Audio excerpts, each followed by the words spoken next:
Clip number 1121۔ اس clip میں آپ قرآن پاک کی سورہ روم کی آیت نمبر 25 سے 27 تک کی تلاوت، ترجمہ اور تفسیر قرآن صراط الجنان سماعت فرمائیں گے۔ بسم اللہ الرحمن الرحیم۔ ترجمہ، اللہ کے نام سے شروع جو نہایت مہربان رحمت والا ہے۔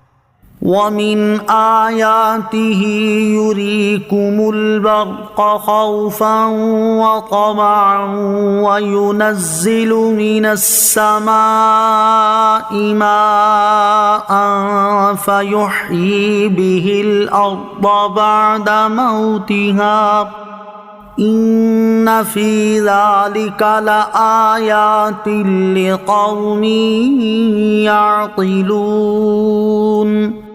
ترجمہ، اور اس کی نشانیوں میں سے ہے کہ تمہیں ڈرانے اور بارش کی امید دلانے کے لیے بجلی دکھاتا ہے اور آسمان سے پانی اتارتا ہے تو اس کے ذریعے زمین کو اس کی موت کے بعد زندہ کرتا ہے۔ بے شک اس میں عقل والوں کے لیے نشانیاں ہیں۔ وَمِنْ آیَاتِهِ، اور اس کی نشانیوں میں سے ہے۔ اس آیت میں اللہ تعالیٰ نے خارجی کائنات کے عارضی اوصاف سے اپنی قدرت اور مرنے کے بعد اٹھائے جانے پر استدلال فرمایا ہے۔ چنانچہ آیت کا خلاصہ یہ ہے کہ اللہ تعالیٰ کا تمہیں ڈرانے اور امید دلانے کے لیے بجلی دکھانا اور آسمان سے پانی اتار کر بنجر زمین کو سرسبز و شاداب کر دینا اس کی قدرت کی نشانیوں میں سے ہے کہ جب بادلوں میں بجلی چمکتی ہے تو بسا اوقات تم خوفزدہ ہو جاتے ہو کہ کہیں یہ گر کر نقصان نہ پہنچا دے، اور کبھی تمہیں اس سے یہ امید ہوتی ہے کہ اب بارش برسے گی۔ نیز جب اللہ تعالیٰ بارش نازل فرماتا ہے تو اس کے پانی سے بنجر زمین سرسبز و شاداب ہو کر لہلہانے لگتی ہے، کھیتیاں پھلنے پھولنے لگتی اور باغات میں درخت پھلوں سے بھرنے لگتے ہیں۔ یہ چیزیں دیکھ کر حقیقی طور پر غور و فکر کرنے والے اس نظام کو چلانے والے کی معرفت حاصل کرتے ہیں کہ برس ہا برس سے زمینوں کی سیرابی اور ان کی سرسبزی و شادابی کا یہی نظام ہے،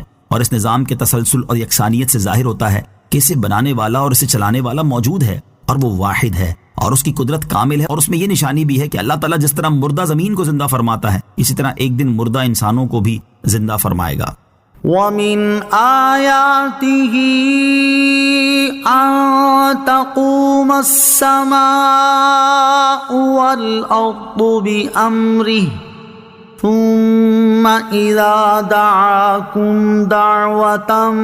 مِّنَ الْأَرْضِ إِذَا أَنْتُمْ تَخْرُجُونَ وَلَهُ مَن فِي السَّمَاوَاتِ وَالْأَرْضِ كُلٌّ لَّهُ قَانِتُونَ۔ ترجمہ، اور اس کی نشانیوں سے ہے کہ اس کے حکم سے آسمان اور زمین قائم ہیں، پھر جب تمہیں زمین سے ایک ندا فرمائے گا جبھی تم نکل پڑو گے، اور اسی کی ملکیت میں ہیں جو کوئی آسمان اور زمین میں ہیں، سب اس کے زیر حکم ہیں۔ وَمِنْ آیَاتِهِ،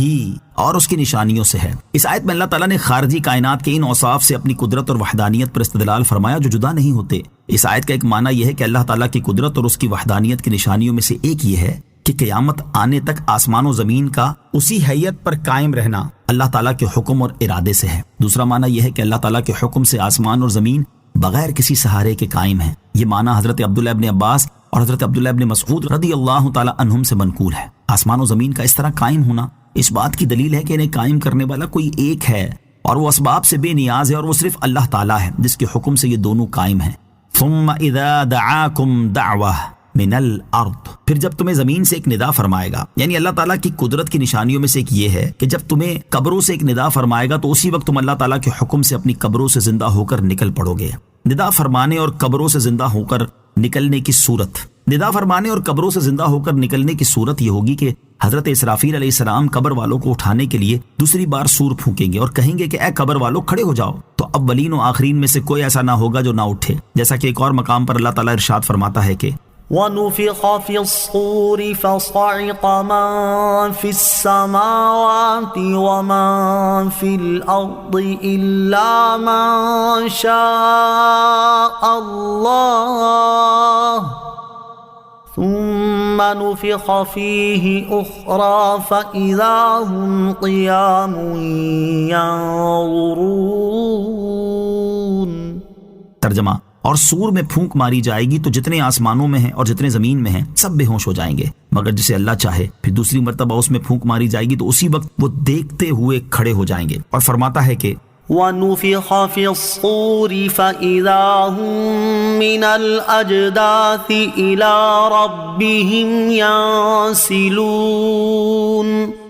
ترجمہ، اور سور میں پھونک ماری جائے گی تو اسی وقت وہ قبروں سے اپنے رب کی طرف دوڑتے چلے جائیں گے۔ اور سور کے بارے میں فرماتا ہے إن كانت إلا صيحة واحدة فإذا هم جميع لدينا محضرون۔ ترجمہ، وہ تو صرف ایک چیخ ہوگی تو اسی وقت وہ سب کے سب ہمارے حضور حاضر کر دیے جائیں گے۔ اور فرماتا ہے فإنما هي زجرة واحدة فإذا هم بالساهرة۔ ترجمہ، تو وہ پھونک تو ایک جھڑکنا ہی ہے تو فوراً وہ کھلے میدان میں آ پڑے ہوں گے۔ وَلَهُ مَن فِي السَّمَاوَاتِ وَالْأَرْضِ، اور اسی کی ملکیت میں ہیں جو کوئی آسمانوں اور زمین میں ہے، یعنی آسمانوں اور زمین میں موجود ہر چیز کا حقیقی مالک صرف اللہ تعالیٰ ہے، اور اس ملکیت میں کوئی دوسرا کسی طرح بھی اس کا شریک نہیں، اور ان میں موجود ہر چیز اللہ تعالیٰ کے زیر حکم ہے۔ وَهُوَ الَّذِي يَبْدَأُ الْخَلْقَ ثُمَّ يُعِيدُهُ وَهُوَ أَهْوَنُ عَلَيْهِ وَلَهُ الْمَثَلُ الْأَعْلَى فِي السَّمَاوَاتِ وَالْأَرْضِ وَهُوَ الْعَزِيزُ الْحَكِيمُ۔ ترجمہ، اور وہی ہے جو اول بناتا ہے پھر اسے دوبارہ بنائے گا، اور تمہاری عقلوں کے اعتبار سے دوسری مرتبہ بنانا اللہ پر پہلی مرتبہ بنانے سے زیادہ آسان ہے، اور آسمانوں اور زمین میں سب سے بلند شان اسی کی ہے، اور وہی عزت والا حکمت والا ہے۔ وَهُوَ الَّذِي يَبْدَأُ الْخَلْقَ، اور وہی ہے جو اول بناتا ہے، یعنی اللہ تعالیٰ ہی مخلوق کو پہلی بار پیدا فرماتا ہے اور اس کے ہلاک ہو جانے کے بعد پھر اسے قیامت کے دن دوبارہ بنائے گا، اور تمہاری عقلوں کے اعتبار سے تو دوسری مرتبہ بنانا اللہ تعالیٰ پر پہلی مرتبہ بنانے سے زیادہ آسان ہونا چاہیے، اگرچہ اللہ تعالیٰ کے لیے دونوں برابر ہیں، کیونکہ انسانوں کا تجربہ اور ان کی رائے یہی بتاتی ہے کہ کسی چیز کو دوبارہ بنانا اسے پہلی بار بنانے سے سہل ہوتا ہے، اور اللہ تعالیٰ کے لیے مخلوق کو دوبارہ بنانا تو کچھ بھی دشوار نہیں، پھر تم دوبارہ زندہ کیے جانے کا انکار کیوں کرتے ہو؟ آیت کے آخر میں ارشاد فرمائے کہ آسمانوں اور زمین میں سب سے بلند شان اسی کی ہے کہ اس جیسا کوئی نہیں، وہ برحق معبود ہے، اس کے سوا کوئی معبود نہیں، اور وہی عزت والا حکمت